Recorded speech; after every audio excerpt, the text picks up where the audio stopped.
Bismillah. Assalamualaikum warahmatullahi wabarakatuh. Innal hamdalillahi ta'ala nahmaduhu wa nasta'inuhu wa nastaghfiruh wa na'udzu billahi min shururi anfusina wa sayyiati a'malina. May yahdihillahu fala mudilla lahu wa may yudlil fala hadiyalah. Ashhadu an la ilaha illallah wahdahu la syarika lah wa ashhadu anna Muhammadan abduhu wa rasuluh sallallahu wa sallama alaihi wa ala alihi wa sahbihi ajma'in. Qad qala Allah ta'ala fil muhkamit tanzil fi muhkamit tanzil ya ayyuhalladzina amanu ittaqullaha haqqa tuqatih wa la tamutunna illa wa antum muslimun. أما بعد فإن أصدق الحديث كتاب الله وخير الهدى هدى محمد صلى الله عليه وسلم وشر الأمور محدثاتها وكل محدثة بدعة وكل بدعة ضلالة وكل ضلالة في النار نسأل الله السلامة والعافية. معاشر المسلمين إخواني في الدين wa akhwati fillah rahimani wa rahimakumullah. Kita kembali bersyukur kepada Allah Subhanahu wa taala karena pada malam hari ini Allah Subhanahu wa taala kembali mengumpulkan kita di dalam masjid ini untuk melaksanakan kewajiban kita salat maghrib berjamaah. Kemudian kita kembali berterima kasih, bersyukur kepada Allah Subhanahu wa taala karena pada detik ini, pada malam hari ini kita masih Allah berikan kesempatan untuk bisa melanjutkan kehidupan kita, untuk bisa memperbaiki amalan-amalan kita. Karena ketika berlalunya waktu maka berkurang pula lah jatah kehidupan kita di sisi Allah. Umur kita di Lauhil Mahfuz juga berkurang. Maka untuk itu terkhusus pada bulan ini, bulan Rajab ini, maka hendaknya kita senantiasa menjauhkan diri kita dari seluruh perkara-perkara yang merupakan perbuatan haram, kezaliman.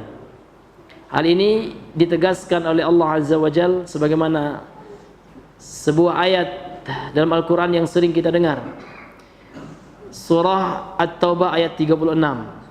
Allah Subhanahu wa taala mengingatkan kita, Inna iddatas syuhuri indallahi isna asyara syahran fi kitabillah Yawma khalaqas samawati wal arda minha arba'atun hurum Dhalika ad-dinul qayyim Fala tazlimu fihinna anfusakum Wa qatilul musyrikina kafah Kama yuqatilunakum kafah Wa'lamu annallaha ma'al muttaqin.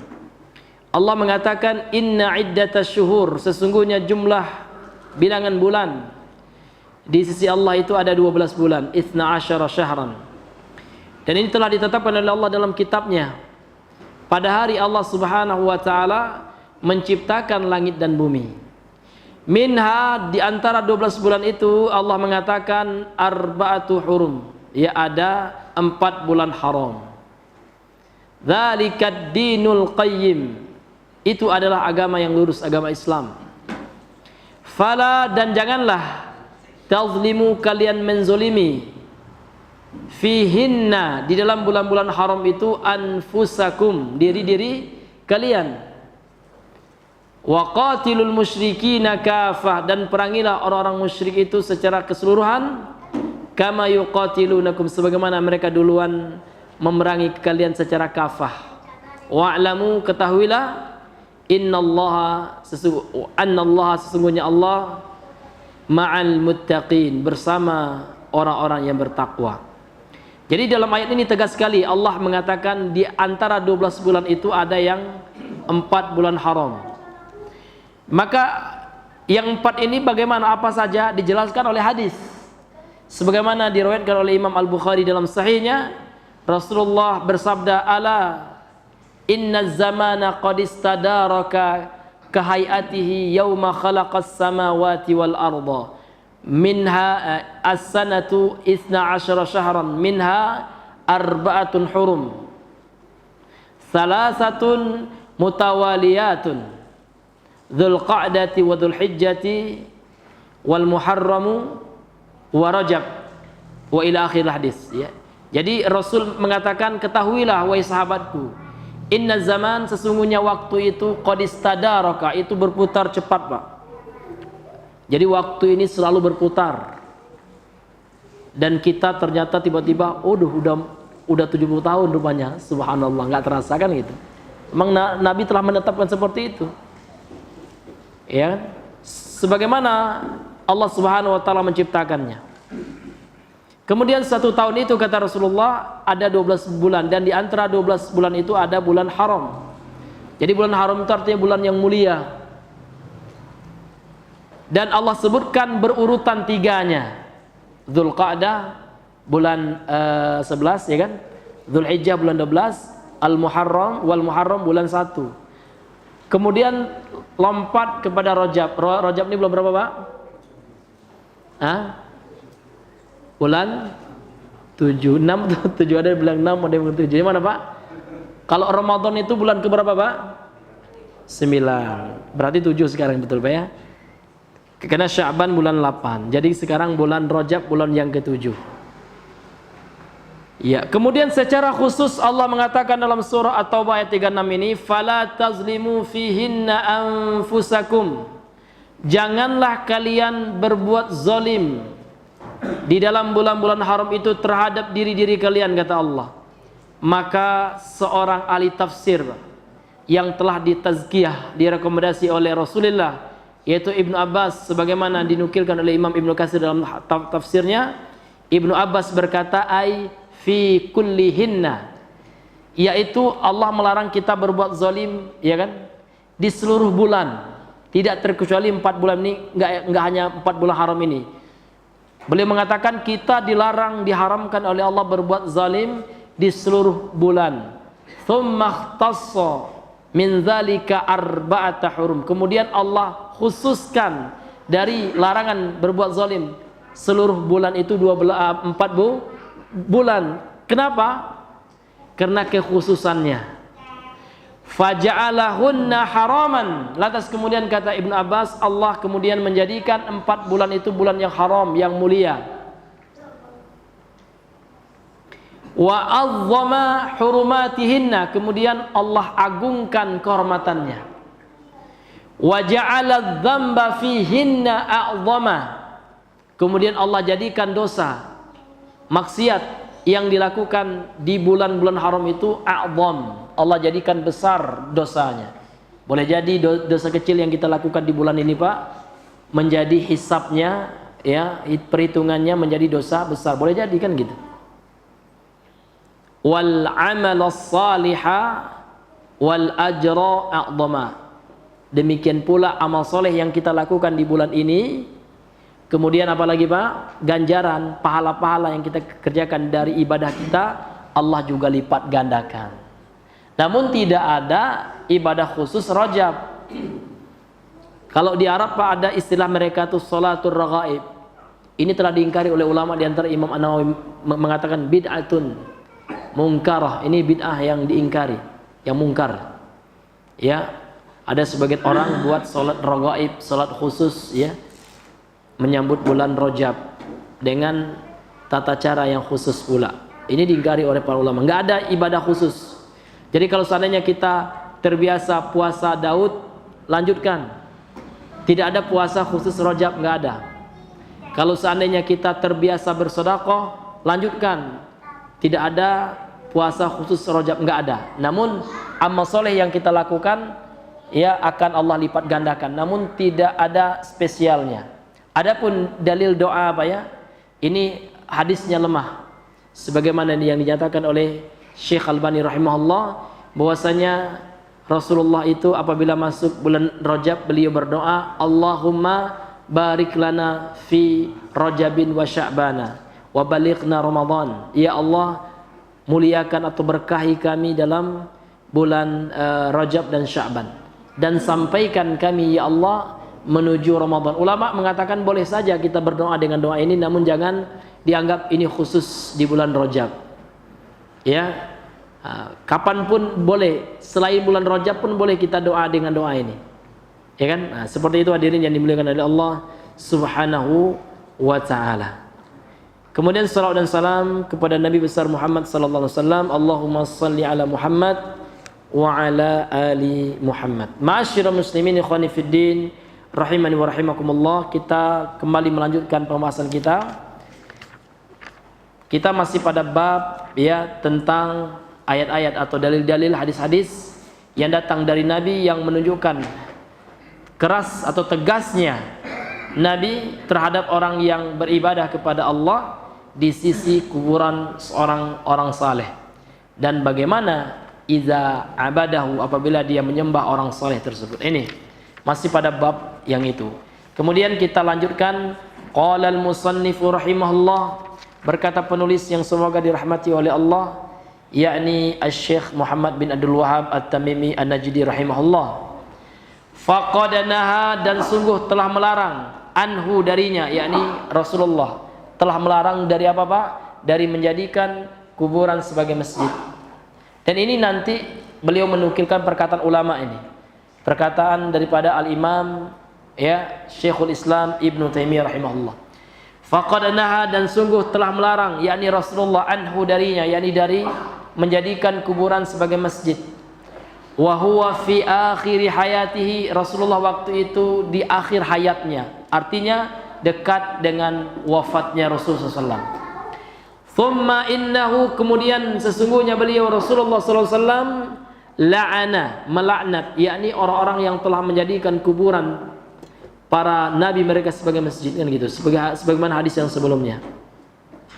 Wa huwa fi siyaqi man fa'alahu, jadi Nabi menyebutkan hadis ini, konteks hadis ini, siyak hadisnya atau konteks hadis ini adalah terhadap orang yang melakukan perbuatan ini, menunjukkan menjadikan kuburan para nabi sebagai masjid, atau ghulu terhadap kuburan para masjid, apalagi kuburan orang-orang yang derajatnya di bawah para nabi, orang soleh, wali gitu kan.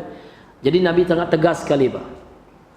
Wassalatu indaha, dan salat di sisi kuburan itu sangat tegas sekali Nabi melarangnya. Min dzalika, dari hal itu, yakni dari kuburan itu.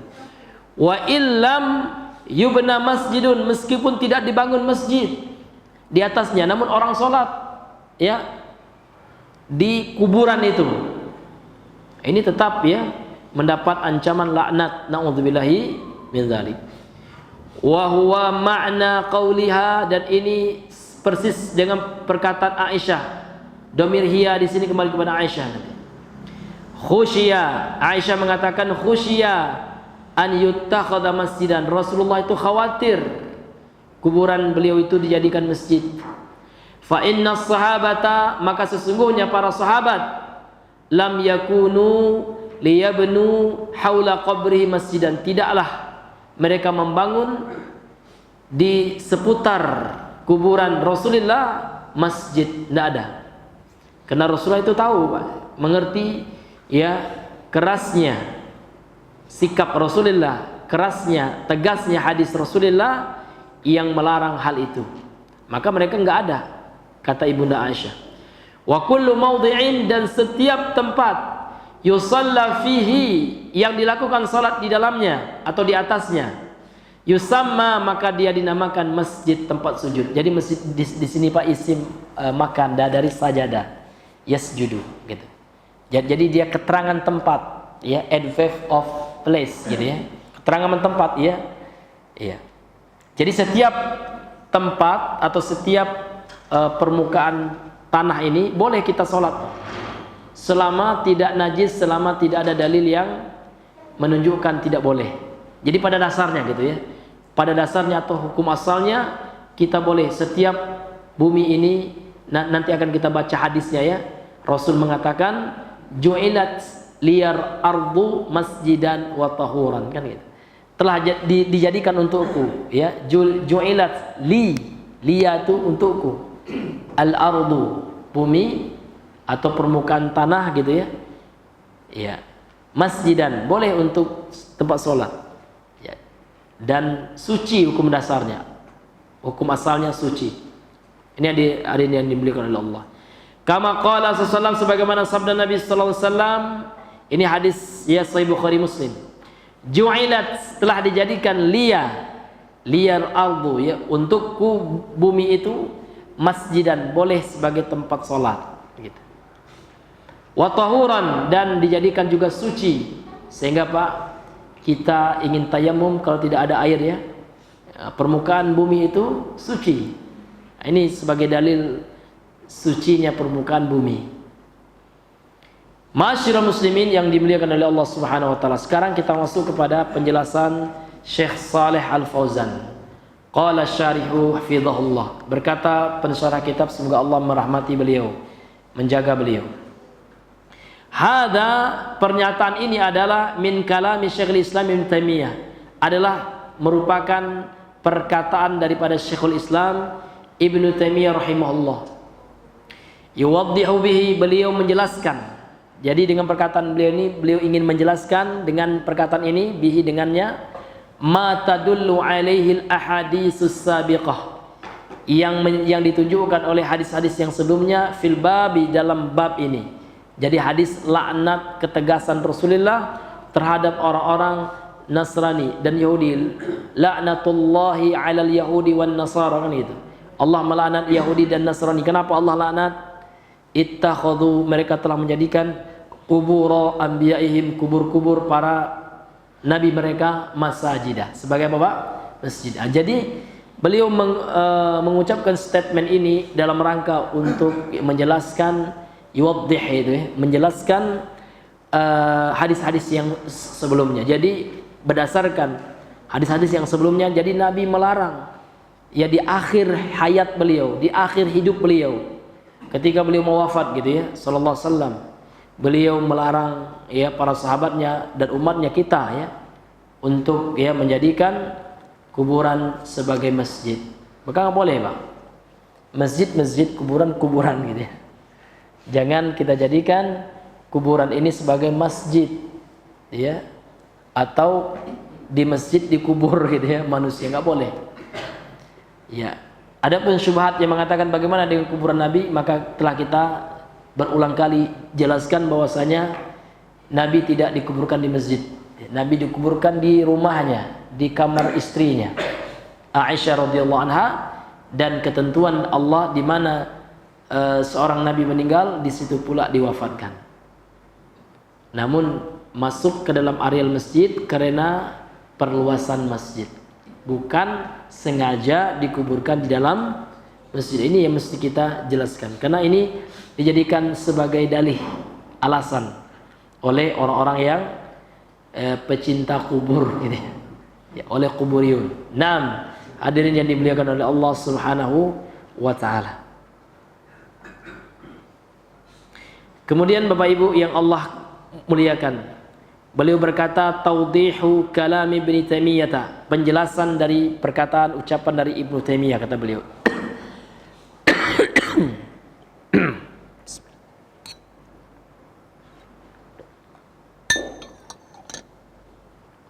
Faqauluhu, dan ucapan beliau Syekhul Islam Ibnu Taimiyah mengatakan, faqad naha, maka sungguh telah melarang, yakni Rasulullah, anhu, darinya, yani huwa ini kembali kepada menjadikan kuburan sebagai masjid ya, fi akhiri hayatihi, di akhir kehidupan beliau, kama sebagaimana fi hadisi Jundub ya, hadis oleh sahabat Jundub yang sebelumnya.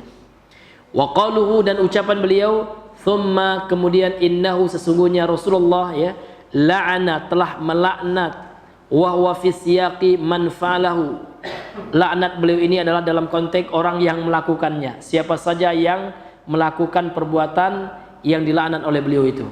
Kama fi hadits Aisyah, sebagaimana telah disebutkan dalam hadis Aisyah radhiyallahu anha. Kemudian ucapan beliau, kata beliau, ucapan Syekhul Islam, kata beliau, wa qauluhu, dan ucapan beliau, wassalatu indaha min dzalika, dan salat di sisi kuburan itu, ini termasuk ya dari menjadikan kuburan itu sebagai masjid, minattikhadhiha masajidah. Jadi menjadikan kuburan itu masjid tidak hanya membangunnya. Ini yang beliau tegaskan. Jadi seseorang yang membuat atau menjadikan ya kuburan menjadi masjid tidak hanya dengan dibangun, dibuat kubah, dibuat rumah, ya kan, diplaster, ya kan, dibuat bangunan di sekitarnya, namanya adrihah, itu ya, bangunan di sekitar kuburan itu, ya gitu. Tempat orang pos, ya, pos jaga. Ada pula apa ya, setiap malam dia digaji baca Al-Quran. Subhanallah, sia-sia ya. Iya, nggak ada gunanya itu, ya kan. Nabi saja nggak pernah sahabat seperti itu, ya kan. Ini hadirin yang dimuliakan oleh Allah. Jadi kita dianjurkan ziarah betul, namun bukan untuk apa, zikir, sholat, baca Quran di kuburan, ya. Karena kalau seandainya itu baik Pak, tentulah ya datang riwayat dari Bukhari Muslim. Ini Imam Al-Bukhari ini luar biasa. Beliau hanya meriwayatkan hadis-hadis yang betul-betul sahih, ya. Yang pertama bersambung sanadnya, dicek betul oleh beliau, ya kan. Kemudian yang kedua perawinya adil. Adil ini maksudnya tidak melakukan dosa-dosa besar.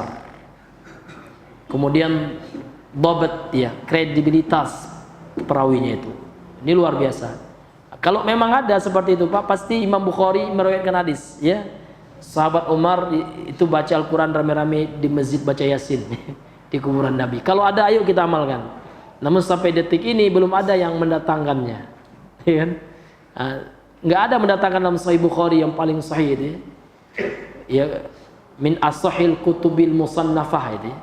Sahih Bukhari itu min as-sahih al-kutub al-musannafah, ya, di antara kitab yang tersahih yang pernah dikarang, yang pernah disusun, gitu. Bahkan melebihi Sahih Muslim dan yang lainnya. Nomor 2 setelah Al-Quran. Ini luar biasa, kalau Al-Quran kan kalamullah. Jadi tersahih nomor 2 setelah Al-Quran. Nggak ada, ya. Maka Sahih Bukhari kalau ada pasti bisa kita cek Pak, ya. Bisa kita buktikan, bisa kita kembali buka, atau kita cari di aplikasinya, ya, tinggal ketik aja kosakatanya muncul ya, nomornya berapa gitu kan, lengkap. Nggak ada. Ini hadirin yang dimuliakan oleh Allah Subhanahu wa Ta'ala. Karena sahabat itu, mereka itu baca Al-Quran di rumah. Mereka tahu, ya, Rasulullah itu melarang, mengatakan jangan kalian jadikan, la taj'alu buyutakum ya qubura. Jangan kalian jadikan rumah-rumah kalian itu seperti kuburan, maka bacalah Al-Quran. Sahabat tahu tempat baca Quran itu di rumah, bukan di masjid. Di masjid terbalik Pak, ya, terbalik memang. Nabi menyuruh kita baca Al-Quran di rumah, ya, jangan jadikan seperti kubur. Kalau kubur berarti tidak ada dibacakan Al-Quran gitu. Kenapa? Karena Al-Quran itu Pak, kalau kita bacakan, yang mendapat petunjuk siapa? Orang yang mendengarkannya. Kalau orang yang meninggal itu tidak ada manfaat lagi Pak dibacakan Al-Quran, ya. Karena Al-Quran itu liman kana hayyan gitu, ya, bagi orang yang hidup Al-Quran itu Pak. Kenapa? Karena Al-Quran itu fungsinya hudal lil muttaqin, petunjuk untuk didengar supaya kita bisa pelajari. Kalau orang meninggal, nak belajar macam mana? Nak keluar kubur lagi dia gitu, ya. Nak belajar Quran lagi kan enggak. Namun orang yang meninggal itu didoakan, ya, bukan dibacakan Al-Quran. Maka ada Pak, Imam Bukhari meriwayatkan hadis ketika meninggal Nabi Muhammad, ya, Umar mengatakan Al-Fatihah gitu, ya, ila hadratil Mustafa, ya, sallallahu alaihi wasallam, Al-Fatihah. Coba kalau ada, datangkan hadisnya Pak, jangan Al-Quran. Kalau Al-Quran, ya, sampai kita ke rumah sakit jiwa nggak akan ketemu itu, ya. Tapi sekarang hadis Bukhari sajalah. Coba datang hadisnya, ucapan seperti itu, Al-Fatihah atau Al-Baqarah atau Al-Ikhlas yang pendek, baik, nggak akan bakalan ketemu. Maka kalau nggak ada hadisnya, kenapa harus kita amalkan gitu, ya kan? Karena sumber terkuat setelah Al-Quran itu adalah As-Sunnah As-Sahihah, ya, Sahih Al-Bukhari. Nah, kalau ada pasti ada Pak, ya kan, dalam Sahih Al-Bukhari ini.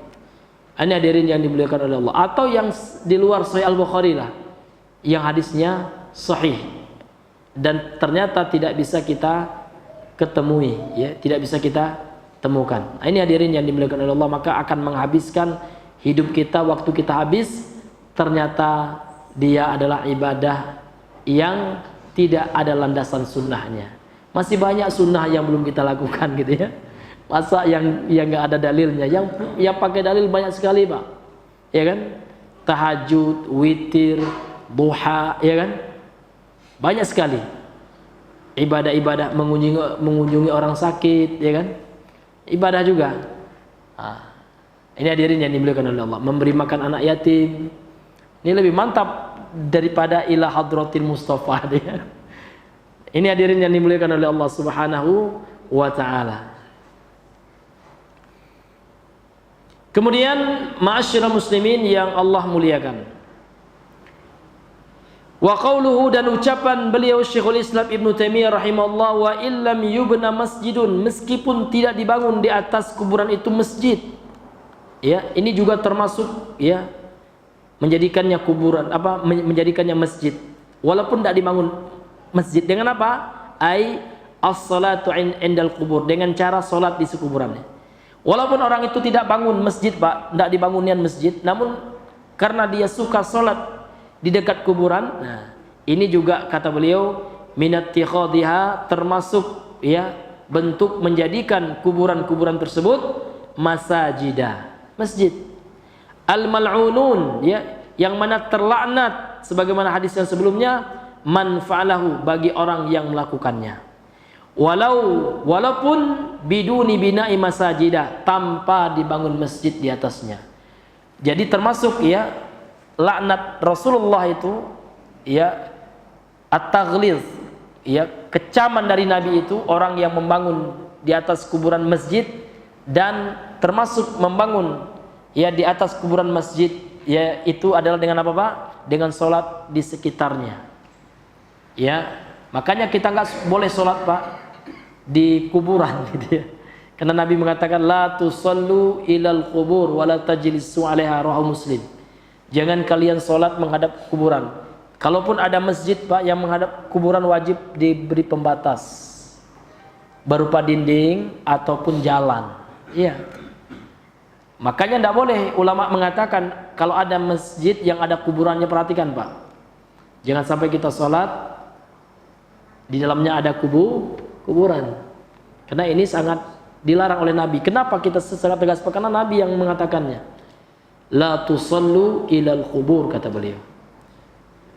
Dan ini juga kebiasaan apa? Orang-orang Yahudi dan Nasrani dan orang-orang kuburiyun, ya, yang mana mereka suka sholat di atas kuburan, ya, atau mereka suka menjadikan kuburan itu sebagai masjid.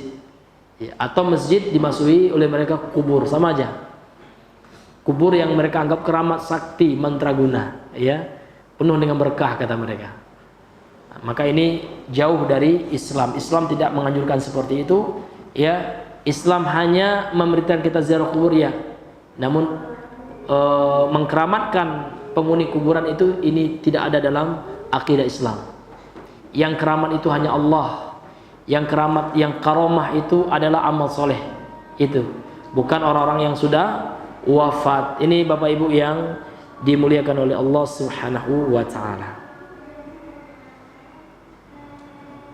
Wa qauluhu, dan makna ucapan beliau Syekhul Islam Ibnu Taimiyah, wa huwa makna qauliha, dan dia adalah makna semakna, ya, sama dengan makna ucapan dari Aisyah radhiyallahu anha.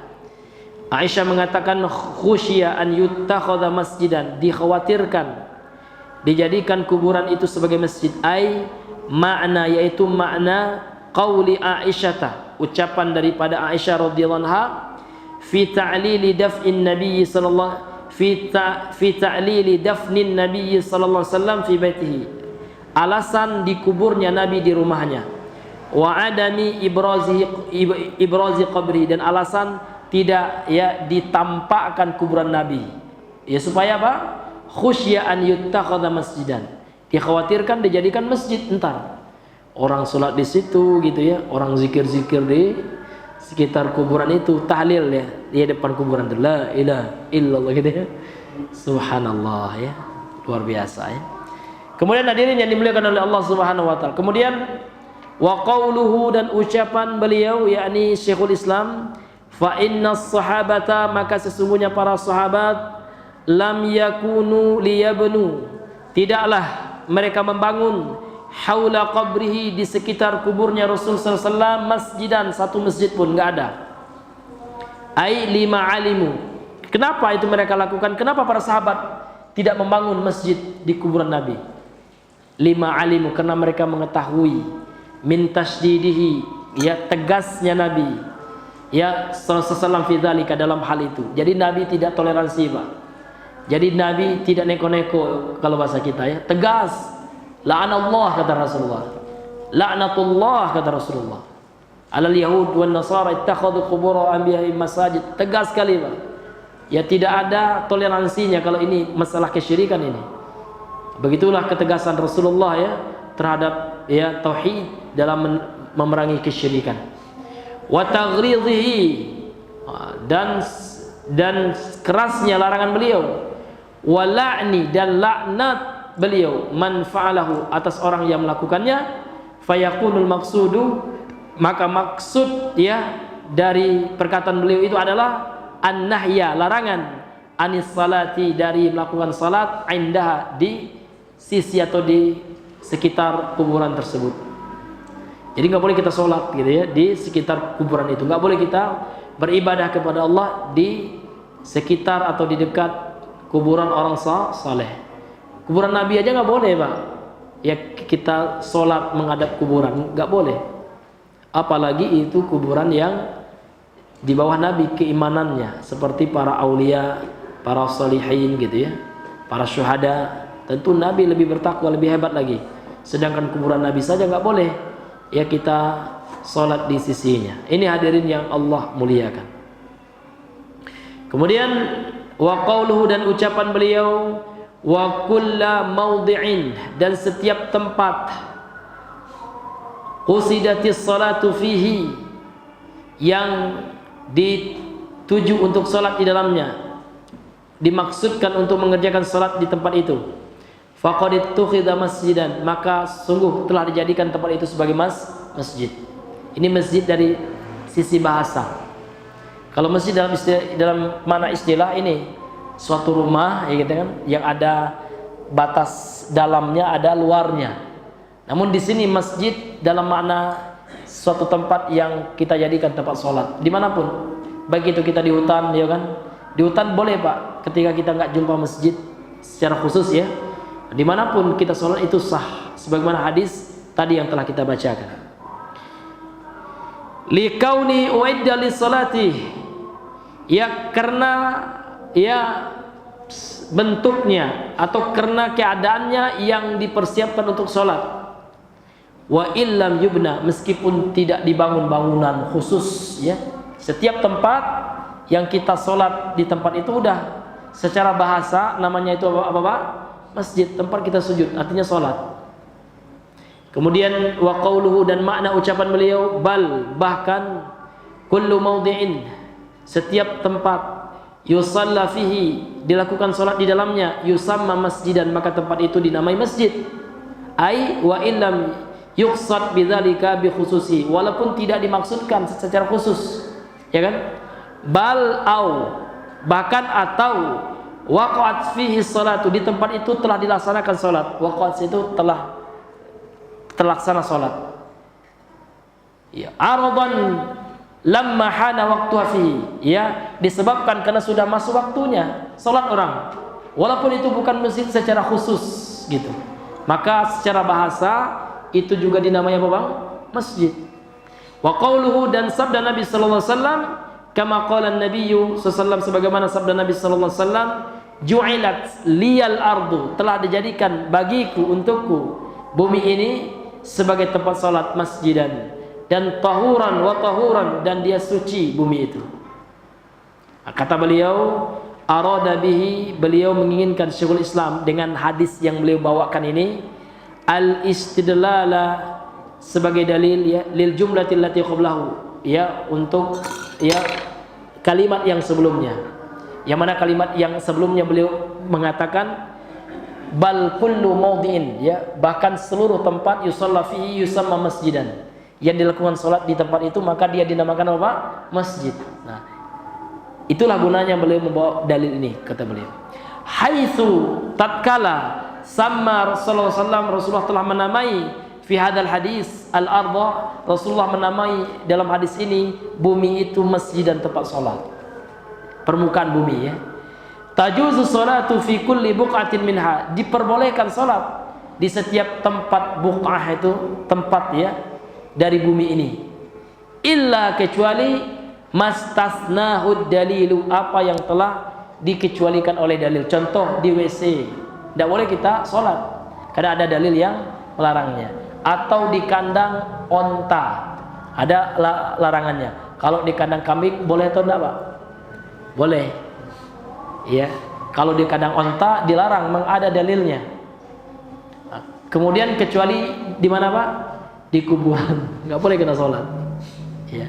Atau di masjid yang ada kuburannya. Di masjid dibuat kuburan kayak di ada teman kita yang pergi ke daerah India itu yang dekat Syiah, banyak penganut Syiahnya, apa namanya itu ya, yang perbatasan dengan Pakistan itu apa Pak? Hah? Kashmir, Masya Allah, betul ya. Jadi di Kashmir itu banyak Pak ya, masjid dalamnya kuburan. Ini hati-hati ya, kita sholat di situ karena orang itu termasuk ini ya, banyak penganut Syiah, dan Syiah ini Pak sangat mengagungkan kuburan para imam mereka maksum itu ya. Maka ya di video Pak ya, mereka sujud malah kepada kuburan itu iya. Dan banyak tradisi Syiah itu Pak diadopsi oleh orang Sufi ya. Contoh Maulidan ini pertama kali Syiah, dan ini diakui oleh mantan PBNU ya, Kiai Haji Siraj ya, Akil itu, Akil Siraj ya. Yang pertama kali mengadakan Maulid Nabi siapa? Syiah ya, kita mengadopsinya iya, itu jujur beliau, betul Pak ya. Kemudian tahlilan ya, tabarukan, tawasulan, itu semua tradisi siapa Pak? Syiah. Nah, yang diadopsi oleh sebagian kaum muslimin. Naudzubillah min dzalik. Maka kita sebagai Ahlussunnah tentu ya, kita harus menjauhkan diri kita dari hal-hal yang semacam ini. Wallahu a'lam bishawab. Kemudian kita masuk pada dalil yang terakhir nih Pak ya, pada bab ini.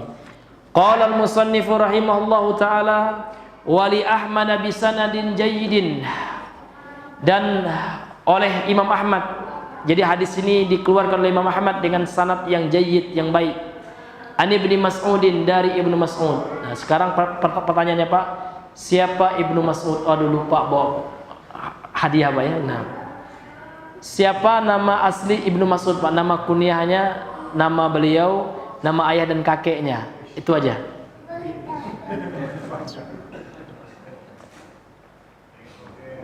Iya.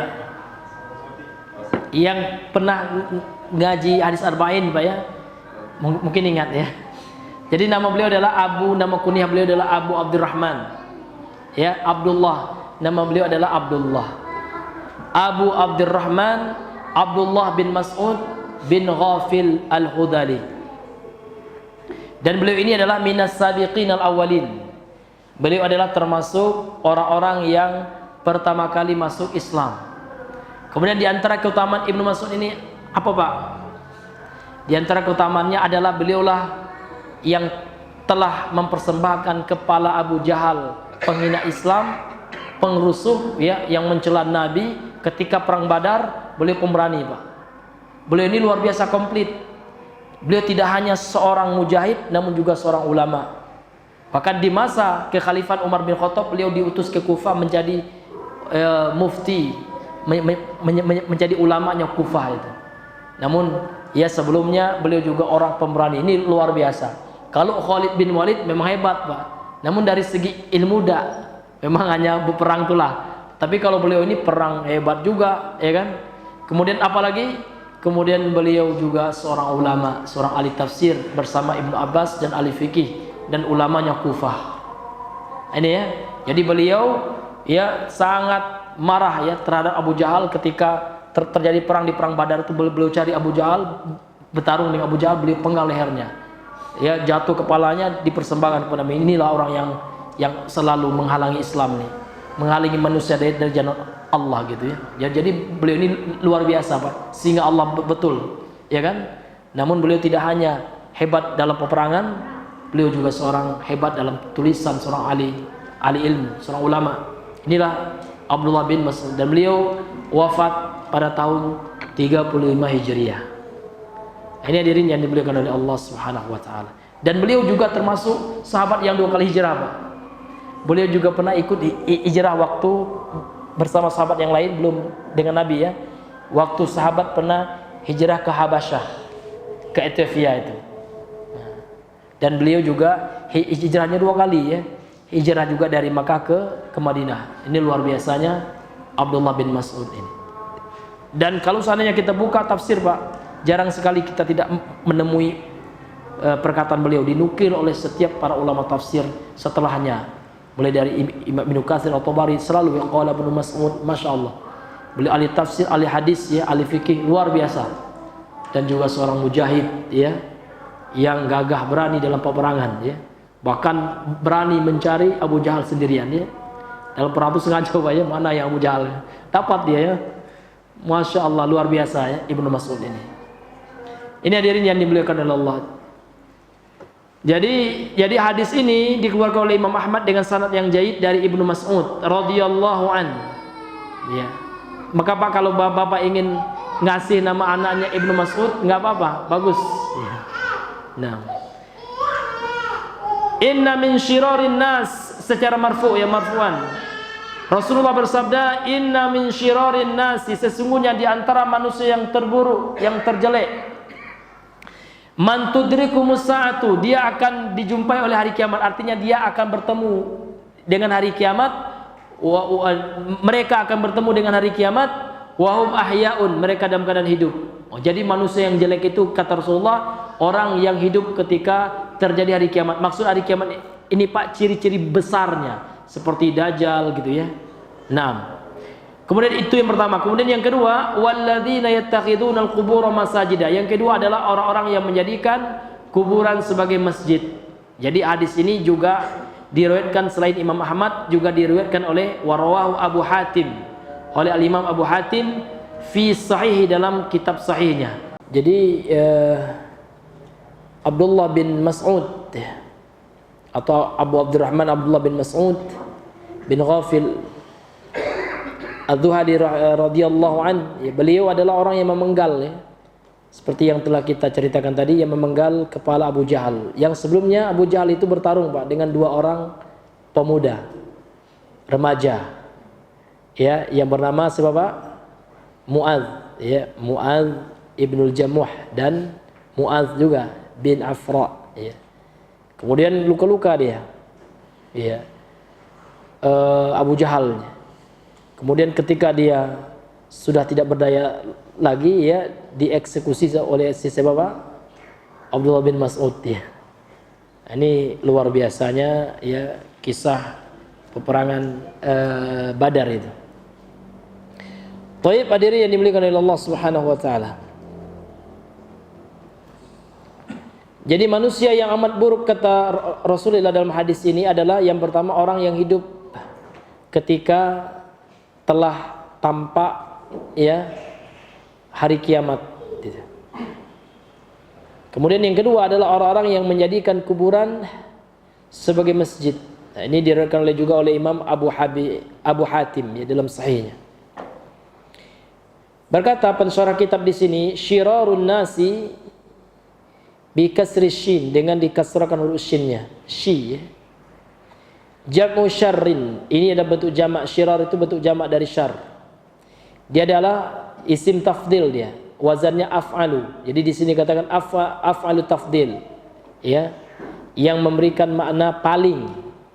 Jadi syirarun nas artinya kita terjemahkan manusia yang paling buruk, bukannya yang buruk, Pak.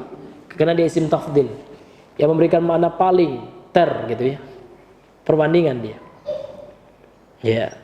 terburuk gitu ya. Man tudrikhumus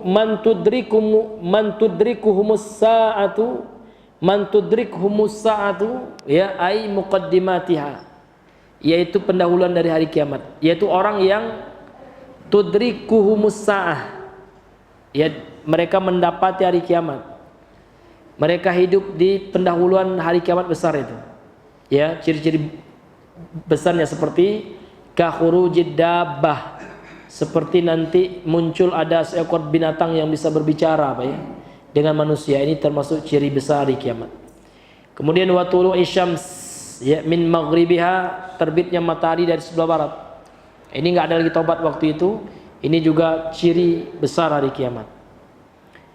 Kemudian yang kedua, manusia yang terburuk itu kata Rasulullah, yattakhidhunal qubura masajida walladzina yattakhiduna al-qubur masajid, yaitu orang-orang yang menjadikan kuburan sebagai masjid. Dengan apa? Apa bentuk mereka menjadikan kuburan sebagai masjid itu? Ai bis salati indaha ilaiha, ya dengan cara salat di sisi kuburan itu, menghadap ke kuburan itu. Kemudian hadirin yang Allah muliakan, Syekh Shalih Al-Fauzan melanjutkan al-ma'na al-ijmali lil hadis. Apa makna global dari hadis ini? Jadi makna global dari hadis ini kata beliau, yukhbiru sallallahu, Rasulullah mengkabarkan kepada kita, amman taqumu sa'atu alaihim, ya terhadap orang-orang yang ditegakkan hari kiamat atas mereka. Maksudnya mereka berjumpa ya dengan hari kiamat itu, Pak. Ketika hancur alam semesta ini, mereka hidup waktu itu. Wahum ahya'un, dan waktu itu mereka hidup. Kenapa? Karena di antara ciri hari kiamat, ya kan, sebelum hari kiamat itu Allah tegakkan, Pak, akan ada nanti apa, Pak? Angin ya lembut dari Yaman. Ini hadisnya sahih. Siapa saja yang terkena tiupan angin ini, maka dia akan meninggal dari orang yang beriman. Setiap orang yang beriman gitu ya, terkena tiupan angin lembut ini dari Yaman ini, meninggal semuanya. Adapun yang tersisa itu orang-orang jelek semuanya, orang kafir, munafik semuanya gitu. Makanya dalam hadis ini manusia yang terburuk itu adalah manusia yang hidup ketika hari kiamat itu ditegakkan. Kemudian hadirin yang dimuliakan oleh Allah, kata beliau, annahum syirarun nas, bahwasanya mereka adalah manusia yang terburuk. Wa minhum, dan di antara manusia yang terburuk itu juga berdasarkan hadis ini, alladzina yusalluna 'indal qubur, orang-orang yang salat di kuburan, wa ilaiha, dan menghadap ke kuburan itu. Wa yabnuna 'alaihal qubbaba, dan mereka membangun di atas kuburan itu kubab ya. Kubab itu, Pak, seperti bangunan menara gitu ya. Ya, seperti apa namanya itu, kalau masjid di atas masjid itu apa namanya yang bulat itu, Pak? Kubah, itu yang kubab gitu ya. Iya, kubab kalau bahasa Arabnya. Wa hadza tahdzirun, dan hadis ini adalah peringatan dari Rasulullah untuk siapa? Li ummatihi, untuk umatnya. Antaf'ala ma'a quburi anbiya'im, ya supaya mereka tidak melakukan ya yang dilarang, yang diperingati oleh nabi ini terhadap kuburan-kuburan para nabi mereka. Wassalihihim, untuk tidak melakukannya terhadap kuburan orang-orang saleh mereka. Misla fi'li haula'il asyrar, seperti perbuatan orang-orang yang terburuk yang disebutkan oleh hadis tadi. Kemudian apa keterkaitan hadis ini dengan bab yang kita bahas ya?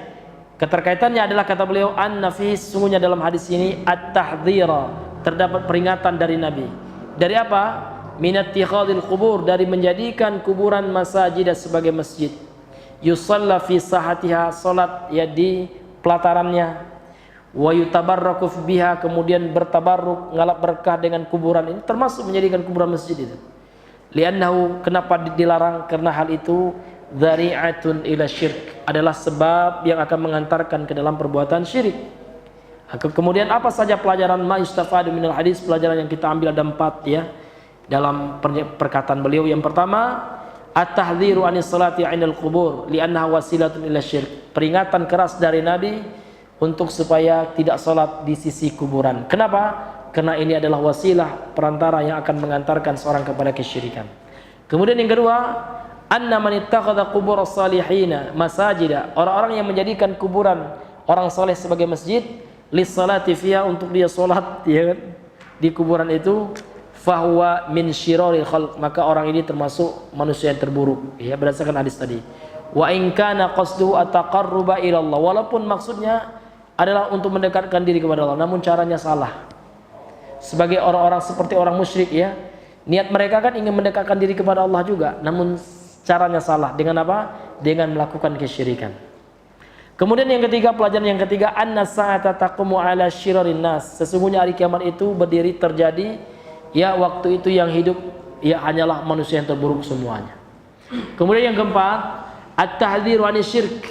Hadis ini merupakan peringatan keras terhadap syirik, wa wasailihi, dan seluruh wasilah-wasilahnya, perantara-perantaranya, wa ma yuqarribu ilaihi, dan segala yang mendekatkan kepada syirik itu dia ditahdzir, diperingatkan oleh hadis ini. Mahma kana qasdu sahibi tilkal wasail, ya kan, tidak melihat bagaimana tujuannya, selama dia melakukan perantara kepada kesyirikan, walaupun tujuannya baik, gitu ya, ya, tetap dia tidak diperbolehkan dalam agama kita.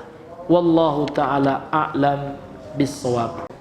Ya, kalau tidak ada, kita cukup sampai di sini. Kemudian kita tutup dengan doa kafaratul majlis. Subhanakallahumma bihamdika, asyhadu an la ilaha illa anta, astaghfiruka wa atubu ilaik. Assalamualaikum warahmatullahi wabarakatuh.